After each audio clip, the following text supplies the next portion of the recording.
Isang mapagpalang araw po sa inyong lahat at purihin ang Panginoong Diyos sa kanyang kabutihan at kagandahang loob sa atin.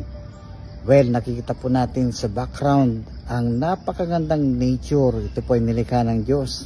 At sabi po sa Genesis chapter 1 verse 1, in the beginning, God created the heavens and the earth.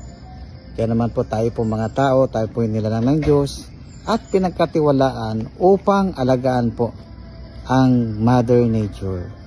Opo, ang Mother Nature ay nagbibigay po sa atin ng biyaya mula sa dagat, biyaya mula sa lupa. Ang mga pagkain na kinakain po natin ay mapapakinabangan po natin. Ito rin po ang nag-iingat sa atin sa pagbangga sa malalakas na bagyo. At ito rin po ay nagbibigay po ng sariwang hangin.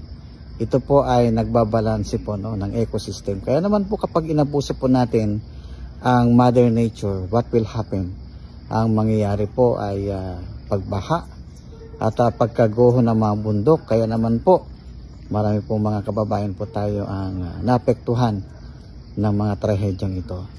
So with that, Panginoon, akin pong dinadalangin sa iyo ng bawat isa. Kami po mga nilikha mo ay patuloy na alagaan po ang nature sa iyong kalooban at biyaya. Sa iyong dakilang pangalan. Amen.